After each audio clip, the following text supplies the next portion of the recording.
In the name of God, the Creator, Redeemer, and Giver of life. Amen. Webster's dictionary defines imagination as the mental synthesis of new ideas from elements experienced separately. Imagination is certainly called for in understanding today's gospel reading.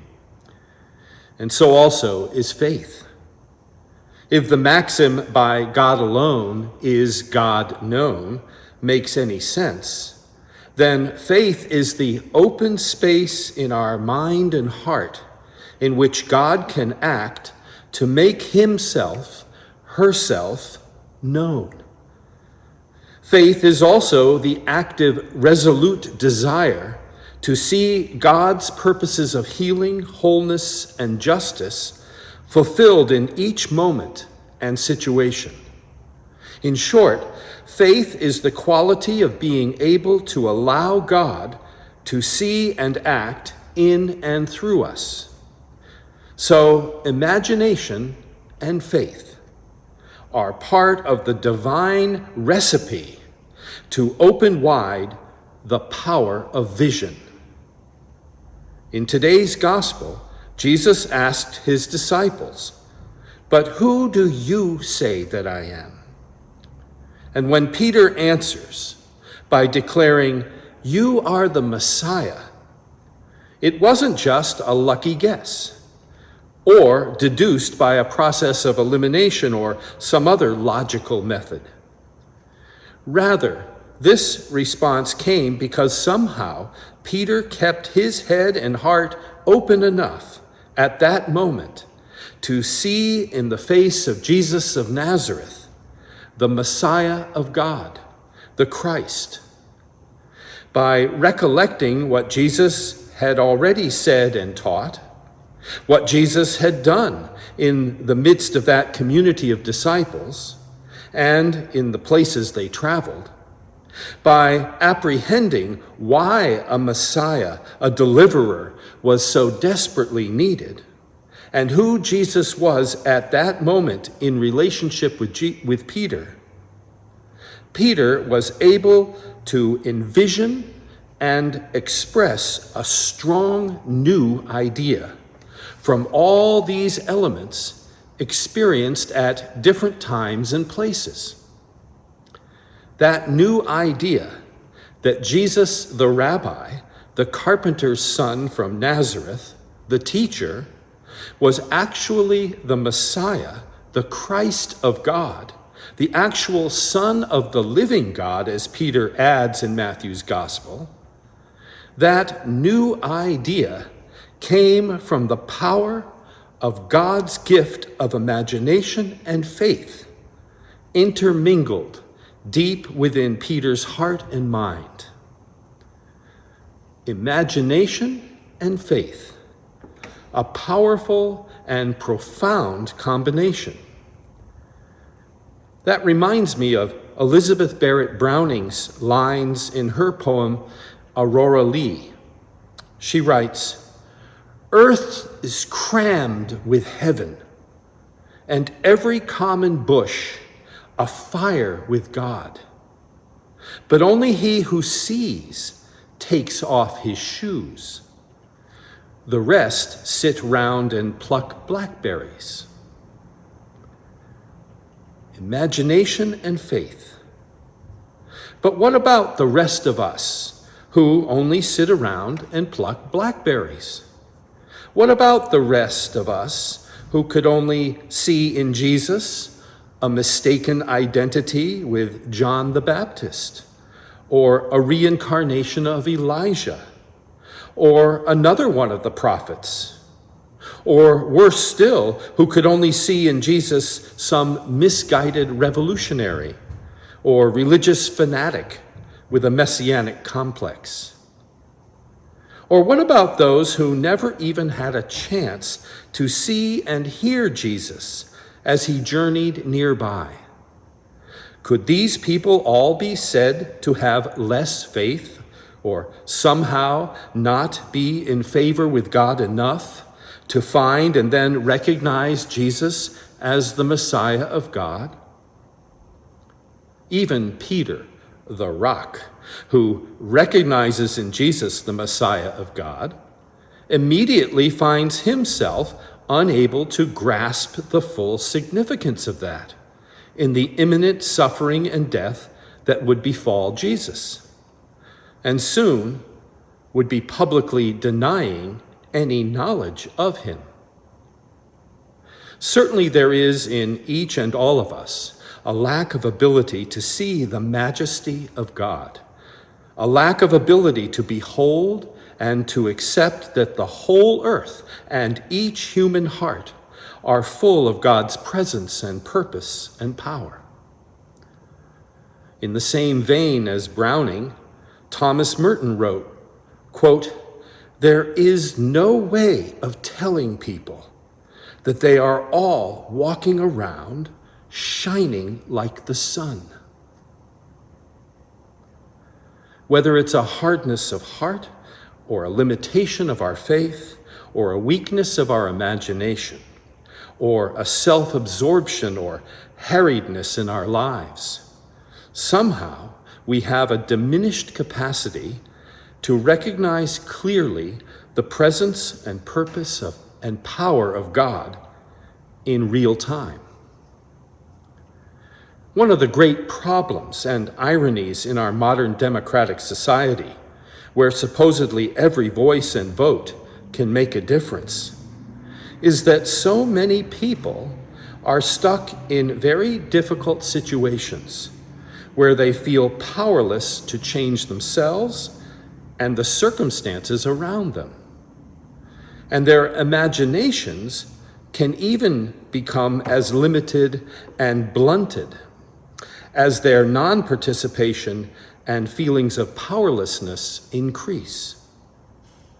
And it's not only very low-income people living in distressed communities, but people all across the socioeconomic spectrum who at times face similar feelings of powerlessness in their personal lives or in their work or community life, all of whom sometimes find their imaginations devoid of new possibilities as a function of their feeling of powerlessness, a powerlessness which can at times unwittingly invite abuse upon itself. And of course, the flip side of this are the individuals and communities who seem so full of the power of privilege that they are devoid of the hunger for justice, enjoying a power that tends to corrupt, to blind their hearts and minds from the pain of injustice experienced by others. Over a number of years, in Connecticut, Delaware, Massachusetts, and New York City, I was involved in the creation and/or further development of congregation-based community organizing projects, as an organizer in some and a leader in others. In a couple of these efforts, one of the communication tools we used while working with many different faith communities was a parish questionnaire, sometimes on particular issues, sometimes more general. We did this in survey form and also through one-to-one meetings and house meeting formats. Borrowing from Saul Alinsky, on a more general survey, we would have a sentence that read something like this: "If I had my way, this is what I would do to make my neighborhood or city the happiest, healthiest, prettiest, and most equitable and prosperous place in the world." That was at the top of a blank sheet of paper, along with space at the bottom for their name, address, phone, and email. In the congregations and communities where these were used, these surveys were circulated by local clergy and lay leaders in a number of their own churches and in other community organizations.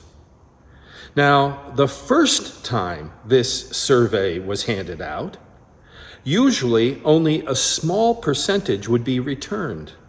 And of those, mostly big, messy, intractable, and overwhelming problems were cited. For example, unemployment, drugs and crime, lack of public services, inadequate housing, lousy schools, racial discrimination, etc. And the needs of the community were often listed very dispassionately, or in some locations, not at all.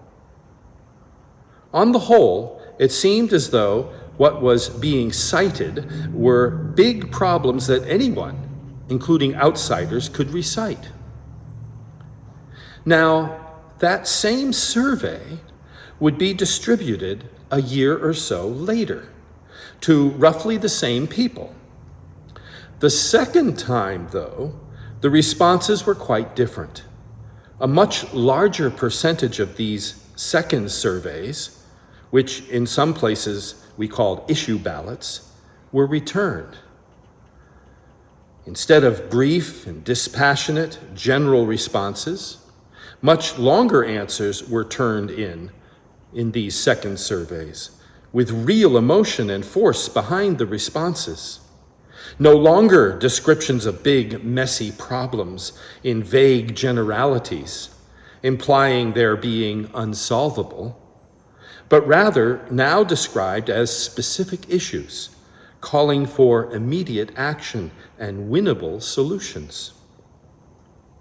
The contrast between the first and second rounds of these surveys was so significant that many of the church and community leaders felt that these surveys represented proof that so many people, as Alinsky put it, had been sunk in apathy and non-participation over so long a period of time that they had actually forgotten the use of their tongues.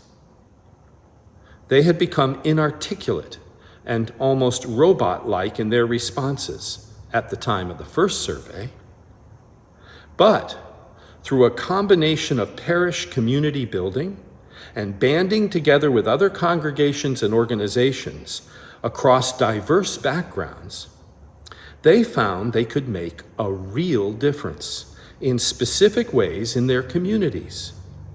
And out of these experiences and victories, some small and some large, they found their public tongues and began to think, imagine, and act more passionately for what mattered in their lives. Hence the change in the temper and energy, as well as the focus and range of their concerns in the second round of that survey. Once people had come together so that they had the power to make even small yet significant changes, then when confronted with questions of further change, they began to think deeper and imagine more broadly and boldly, and to ask more specific and fundamental questions about how to make the changes they wanted to see happen. It is when people have a genuine opportunity to act and change conditions that they begin to think their situations and problems through more thoroughly. Then they show their own competence, raise the right questions, seek allies and the right type of outside help if needed, and begin to develop effective solutions to the immediate, specific and winnable issues that they've identified.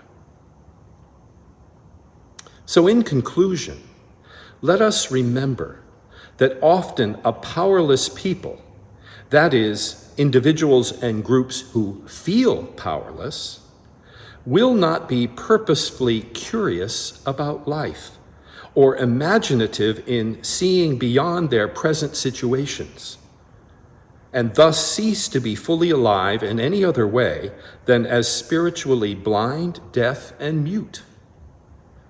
To have a power of vision, therefore, requires having a right vision of power, a sense of one's own capacity, as well as the capacity that comes from banding together with others to create a vehicle for the vision, so as to make a real and lasting difference. So, for example, the remarkable multiracial movement that has emerged recently and awakened into a global movement for racial justice and cultural reckoning is a powerful, profoundly powerful first step as a claim on power and a bold use of God-given imagination to find new specific answers to the more than 400-year-old original sin of racism in our country, and that still permeates many institutions and our wider culture in this nation and across the world. The basic requirement for enhancing people's imagination and for building their faith is for people to have a reason for using their imagination and developing their faith. Again, to have a power of vision, therefore, requires having a right vision of power that comes from banding together with others and creating a vehicle to make that vision a reality.